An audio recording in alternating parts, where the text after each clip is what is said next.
Hello, everyone, and welcome into the final day of the United States Disc Golf Championship. We're going to go over day 3 a little bit and get you ready for what could be a wild finish. I'm your host, Hunter, joined as always by Trevor. We're live on the grounds of the Championship Village out here at Winthrop University. Brief reminder before we get into the show, we're not covering the Throw Pink Women's with this show simply because it's going on right now. Lead cards teeing off right now, and by the time we post this, they'll probably be close to done with their round. I hope you're watching it because it's electric. Yeah, they're in for quite the finish there between Henna, Evelina, and Kristen. Maybe. Kristen might just run away with the whole thing. But day 3 recap out here. Kyle Klein takes the lead, solo lead with a 4 under, and he now has a 3-stroke lead over Bradley Williams in second place. And then Sullivan Tipton and Joel Freeman were able to hold on to their lead card positions. But they're playing for more than just a major title out here today. The purse was just announced, and the winner is going to be taking home $30,000. Yeah. The drop from first to second, $10,000. The second place taking home $20,000, and then from second down to third place is going to be taking home $12,000. So between first place and third place, $18,000 spread, and there could literally be like 2 strokes separating that. Ton of money on the line. I feel like USDGC every year I almost forget that like they are one of the pioneers in like big disc golf purses. I mean, when this event first started, I don't think it was very long before they were handing out $10,000-$15,000. Yeah, you can find a video of the dropping off the cash. Yeah, rolling in with a motorcycle with 10 G's in a bag. It's awesome. They've always kind of been doing that, and I think each year I'm like, oh yeah, I forgot. Like there's an insane purse to be won, and now we know. $30,000. I mean, that's only 10 off the pace of the Tour Championship, which is a lot of money. But like, it's certainly going to be a huge payday for somebody. And even those next few places, while there is quite a bit of a drop off, there is a lot of cash to be won. Well, I mean, to come in third place and make $12,000, that's what a world champion was winning like literally 2 years ago. Yeah, so good day. That's pretty crazy. Now, the wind we talked about yesterday morning, we didn't think the conditions were going to get too crazy. Yeah. The wind picked up. Became quite a factor. bit. Yeah. It got gusty more than anything. It wasn't really a constant wind, but the gust was really something to think about and deal with out there. Yeah. And it looks basically identical today. The temperature is going to drop by about 10 degrees today, looking at about 67 degrees. Beautiful. It's going to be perfect. Yeah. It'll be plenty warm out there. But that wind seems like it's going to be pretty similar. So the course is going to play tough again. Yeah, I think those first 2 days were certainly a luxury, not having really any wind to deal with. And you almost forget, like, I think these pros are certainly used to dealing with a little bit of wind here and there this season. But I think you just forget, like, they may have taken for granted those first days just how easy it was to only have to deal with the course and not thinking about the wind. But yesterday, with the wind picking up, we saw immediately that hole 5 jumped to the hardest hole on the course, and it was not playing that way certainly the first 2 rounds, and that has everything to do with the wind. I mean, these landing zones are so particular. The angle control is so difficult out here, and when you throw a wind, especially when it's kind of gusty into the mix, it creates a lot of possibilities for blow-up holes out there, and it's going to be very interesting to see when the wind decides to pick up today, because right now things are very calm. As the day kind of went on yesterday, it got more and more windy. We saw that open opportunities for things such as Ricky Wysocki to shoot hot earlier in the day, and then the scores kind of simmered down later. So if we see something like that today, there could be a lot of people in the mix. Yeah, things could get really interesting really quickly. Kyle yesterday started off putting together a clean round, but struggled down the stretch. He bogeyed 3 of the last 5 holes. Yeah. That stretch could be crucial today in similar conditions, so he's really going to have to hold it together getting to those last few, because if you go 3 over through the last 5, someone could easily go 4 under through the last 5, and there goes 7 strokes. That is the key. You mentioned those final holes. We've been seeing a lot of players who have been struggling on the course really succeed on holes 16 through 18 in particular, and there are birdies to be found there. But when you're the one playing with the lead and trying to win, those can be the hardest holes of your tournament, and that is what is in years past allowed for those big swings. This is certainly just going to be an interesting one to watch. You know, Kyle Klein even having 3 strokes, it just means nothing out here. You'd have to think it's almost impossible for him to just go wire to wire. It's going to be so difficult to fend off everybody else. And, yeah, those final holes, it can't be much of a confidence booster with him struggling so much on them yesterday, knowing that that's how he locks down his win today. Yeah, well, he wouldn't go wire to wire, just to clarify that, but he wire to wire today. Yes. Yeah. But he was the one that we've been talking about all week, where it felt like he hadn't put it together yet. He didn't really put it together yesterday. It's just what I was saying did happen with Joel Freeman shooting 2 over. We'll talk about him in a second, but we actually yesterday walked from 16 to 17 to measure it and time it, because typically long walks between holes, very frowned upon. Yeah. In this situation, it's what makes hole 17 great in a lot of ways. So it's 0.2 of a mile. Ended up being 4 minutes to walk that. So you get to 16, you finish it up. You have the island hole on 17 ahead of you. And a lot of times, your major championship is just waiting there, and you have 4 minutes of a walk to think about that and marinate on it. Because hole 17, in and of itself, not that hard of a hole for these pros. 200-some feet, downhill, chip a forehand. The island's big enough that you can get it on there. But when you add that pressure, plus you just walked 4 minutes. Yeah. Plus, if that wind picks up a little bit, things can get very difficult. Because you're also staring straight at the water. Yeah. And I think that's what... it's like a perfect mix to make hole 17 so iconic and so much pressure. Too. Yeah, it's like figuring out that distance when you have all those emotions flowing through your body is a lot of difficulty, and that's why it's always exciting. So we certainly can hope that it's close getting into hole 17, although it doesn't have to be that close. No. A little different than it used to be, but still. No, they definitely took the edge off a little bit. But Bradley Williams, on the other side of it, got off to a slower start, only shooting 1 under on the front 9, ended up shooting 3 under on the back 9, which isn't crazy. Still get to that 4 under mark, but you have to like the looks of that round slightly more if you're a Bradley Williams fan, being able to get hotter on the back half versus Kyle Klein struggling a little bit down the stretch. And I feel like that, while it probably had to be a little hotter than 4 under, that type of a round is what it's going to take if Bradley Williams will take this thing home. Yeah, Bradley Williams is a very smart, very safe player, very controlled player. He seems like almost the prototype for somebody who would win this event, and I think he's going to be around today because I just don't see him blowing up. We saw yesterday he didn't take any worse than a single bogey, and he only did that twice.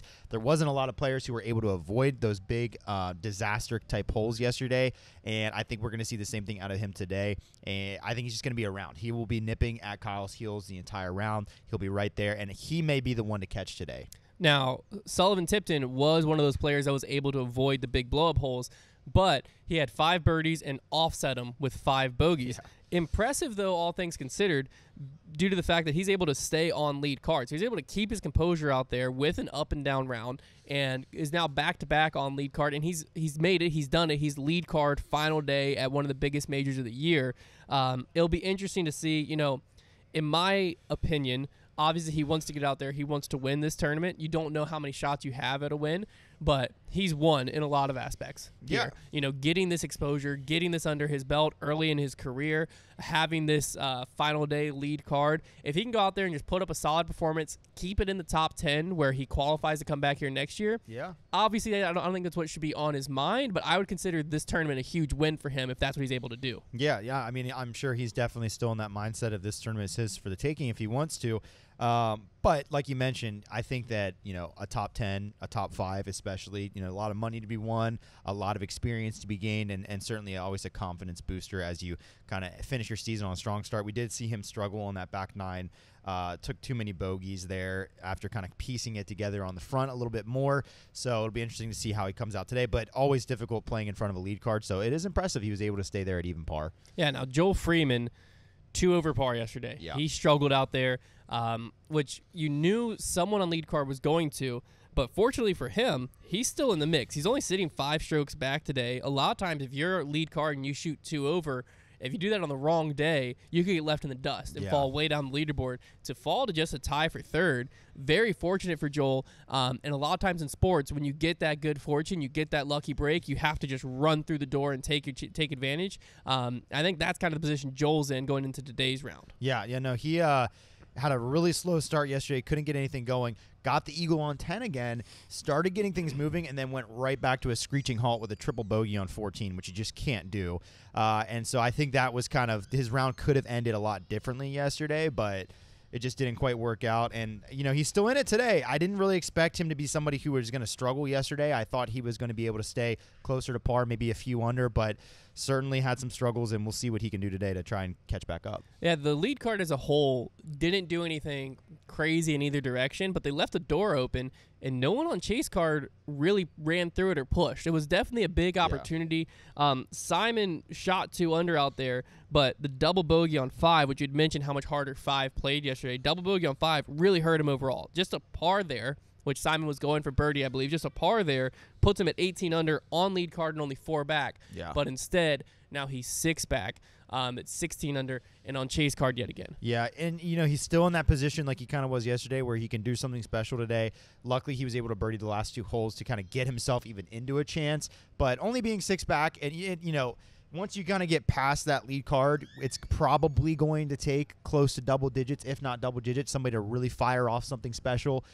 But if you can get in the clubhouse with the lead, that is a huge advantage at this tournament. Not something we see very often, if ever, really, at this event. But if you're able to get into the clubhouse, let's say, maybe a couple holes ahead when the lead card hasn't got to 17 yet, if you can push the pace and get in there with 1 stroke or even tied with somebody on the lead card, that is a ton of pressure to apply, knowing that somebody, if you're on that lead card and somebody is already ahead of you and they're done their round, you can't count on them to mess up anymore. They're done. Their round is submitted, and now you know exactly what you have to do, and you can't bank on somebody on your card making a mistake. Yeah, no, that adds a lot of pressure on these last few holes where, like you were saying, you step up to, let's say that they get in there and they have 1 stroke on you, and you're sitting on hole 13. You have to play the last few holes 1 under par to get to tied. That's a lot more pressure than, okay, I'm looking at you, you're on my lead card, and it's like, okay, you took 1 there, but I can steal 1 back. Yeah. You can't really steal 1. You can steal 1 back, but you can't give them any, because once you give them, they're not going to give you any more back. They're in. They're locked in. They're done, yeah. And some of the guys that might have a chance to do that today, they finally made some noise, these big guys. Ricky Wysocki, Calvin Heimberg, Isaac Robinson. Ricky put up a hot 10 under par yesterday. Calvin at 7 under. Isaac at 6 under. Unfortunately, in my opinion, it's too little too late. I think these guys needed to get this going 2 days ago, not yesterday. Yeah. It would take something miraculous then for them to get into contention, but it's not impossible. No. Really, if Ricky comes out and shoots another 10 under, things can get interesting because, like you said, they are still – I think Ricky's on that 3rd card. Calvin or Isaac might be on the 4th card. So they'll be finishing up when lead card still has 4 or 5 holes to go. Oh, yeah. And if they put up something hot out here when the wind's a little bit calmer for them, it could apply a lot of pressure to this lead card. Yeah, there are a few cards back, and like you said, I mean, the hottest round yesterday off that lead card was 4 under. So they weren't doing anything special. They can be caught, but it's just going to take something that – it's going to take a lot. It's good for Rick. It'll take back-to-back what he did, and then who knows? You never know. This tournament always seems to throw new people into the mix that we did not expect going into the final day. Now, let's zero back in on Kyle Klein here. He has a chance at taking down his first major. He has a chance of taking down his first USDGC. He got so close to it just a few years ago, losing that playoff to Macbeth. I'm sure that's on his mind today. Yeah. What does he have to do strategy-wise to make sure he takes it down today? Realistically, his biggest battle is going to be between the ears today. He's going to have to just try to stay calm under pressure. He's going to have to minimize damage. It is going to be really tough, especially if you do have those cards before him shooting hot rounds early. It's going to be really hard to take a bogey and not panic. You have to stay calm, not panic, minimize the damage, understand that this tournament is won and lost on the back 9 and realistically those last 5 or 6 holes. So you just have to stay within your game. His he's throwing the disc really well. His putting has left a little bit to be desired. I think that'll be important for him. Very important. As always in the final round of the tournament. So that's going to be a big part of the equation. But realistically, just avoiding that huge number, just staying around par, and just kind of keeping calm under pressure. That's going to be the big key for him. In my opinion, I think the big key for him is getting out the gates hot. Because I think if he can get out and extend his lead on the front 9 or keep his lead going into the back 9, that gives him some breathing room. That would help, What you can't do is if he comes out and he bleeds 2 strokes on holes 1 and 2, now it's a 1-stroke game, and you're sitting on the tee of 3 like, what just happened? Oh, yeah. So I think it's very important for him to get out the gates hot today. I'm not talking multiple under par. I'm saying you just got to get out the gates better than your competitors on that lead card and just keep them at a little bit of a distance so that when you get to the back 9, you can breathe. Because you don't want to get to that back 9, really these last 15 on stretch. You don't want to get to there just tied up with someone or within 1 stroke. You would really like to be there with 3-4 strokes to give. Then it takes all the pressure off and you can even extend your lead through there. It's when you get back here and your lead's already gone and you feel like you're just fighting and clawing through this round that things can really start to fall apart. So I think the key is coming out the gates hot. And extending early does another thing, and it makes the rest of the field feel like they have to play a little more desperate, and that can just lead to them taking additional strokes they don't need to, and your lead can get even bigger that way too. So certainly a few birdies early would do a lot for Kyle Klein. Now, if you're one of the other 3 guys on the lead card, what's your strategy going into today? Well, I think, it would certainly, you want to tighten things up as quick as possible. I think when you see an opportunity, you need to take it. If you see Kyle Klein throw a bad drive, okay, it's time to get aggressive. It's time to make our move. Bradley Williams might have the luxury of lurking around a little bbit more. He can probably play a lot. Just kind of decide I think Bradley Williams, if you're Bradley Williams, you just got to play your game today. Try and shoot another, what do you have, 4 under yesterday? Try and shoot another 4 or 5 under and just see what happens. But if you're anybody else, you have to look for opportunities to be aggressive, and today has to be your day. There's no okay, I can just wait around, hope Kyle Klein collapses. You can't really bank on that. You have to come out with an aggressive mindset, look for birdies wherever you can get them, and just hope that they're falling. That's really what it's going to be. No, I definitely think you can't take worse than a single bogey today if you're the rest of the guys on the lead card. Bradley maybe, but especially if you're Sullivan or Joel Freeman, you got to come out here, just stay as close to par as you can. But you do, in my opinion, you can't get too amped up. You got to come out calm, stay calm, and know the strokes are out there. Oh, yeah. And when an opportunity presents itself, you have to capitalize. Yeah. So if you see Kyle or Bradley go OB early, now it's time to push on the gas. Yeah.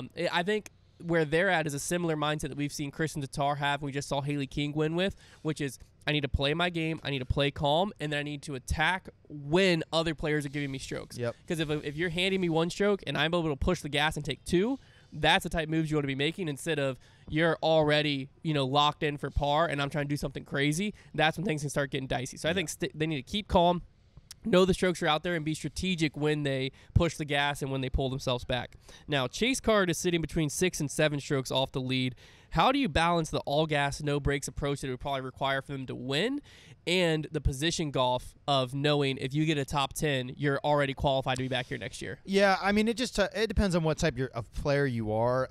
When you look at the Chase Card right now, you're looking at guys that are going to qualify no matter what next year. So I don't think that, it all depends on who you are in this game. I think Sullivan Tipton might be the only guy within quite a few strokes of the lead, maybe down until 13th, who might actually be thinking about that qualifying spot. I'm sure these other guys are just thinking about, getting as far up or trying to win as possible. But, yeah, I don't think that that's really on any of their minds necessarily. I'm sure maybe as it gets towards the end of the tournament, if they are like, okay, the round isn't what I thought it was going to be today, then it might become sort of a jockeying thing. Let's just try and coast in, get as good of a position as possible. But I think early on, especially when you think about Ricky, Calvin, Simon, those guys are just thinking, all right, let's shoot as hot as we can today. I mean, you walk around and talk to a lot of the players out here. Some of them have already given up. Some of them are already in that mindset of, well, I'm just going to go out tomorrow and just do some ridiculous things. So it'll be interesting to see at what point we see certain players break versus decide to kind of just bunker down and try to get as close to par as possible. No, yeah, I definitely think if you're on that Chase Card, you come out hot, you come out aggressive, and if today's not your day, you try to realize that on the front 9, and then on the back 9, you play that position golf. Yeah. If you come out the gates hot and you're hitting everything, then just keep that foot on the gas. Yeah. Because you never know what's going to happen out here. You don't know what the lead card's going to do. They could all shoot over par. It could be one of the situations where you might be on the Chase Card and you only have to shoot 7 under to win this thing. Yeah. Unlikely, but possible. So I think you got to come out hot and then just be checking that U-disc, checking the score, know exactly where you are, know exactly what you need to do, and make the decisions down the stretch of, am I still going all gas, no brakes, or do I need to pull it in a little bit? Yeah. It's just like there's nothing else like this where the idea that Kyle Klein could just do something like take 2 double bogeys on the front 9 and be 4 over through 9. That is so in play. Absolutely in play, and that's what makes this so thrilling because we could be looking at a whole different leaderboard after 9 holes. So let's wrap it up here. What do you think is going to be, when it's all said and done, we put a bow on this event, what score is the winner sitting at when it's done? I'm going to say 26 under par. I'm at 27, where my head's at, but pretty similar. Yeah, I think if Kyle Klein can get to like a handful under par today, it's a lockup. I think for those guys that are on Chase Card, they need to go double digits. Yeah, because 27 to me is either Kyle Klein shoots 5, or you have someone like Bradley Williams that's only 6 under, or not 6, that's 8 under for him, and then lead card that's Sullivan or Joel having to get to 10. But I feel like if you're Kyle Klein and you get to that 5 or 6 under mark, I feel like the championship's yours. Yeah. That's a lot easier said than done, though. He's been able to do it most rounds, but doing it final day, all the pressure in the world with the lead, Very hard to defend that position. It'll be interesting to see what happens. So be sure, if you haven't been already, tune into the Disc Golf Network. Watch all the coverage going down over there. Be sure to watch it on UDisc and just consume this event. If you're anywhere close and you're not planning to drive here yet, I don't know what you're doing. Get your butt out here. Get over here. Watch this disc golf go down. It most likely will be very electric. It will get close at some point. It's just, can Kyle hold on and extend his lead? Who knows? But we'll tell you all about it on Monday's episode of Grip Locked when we recap this entire event.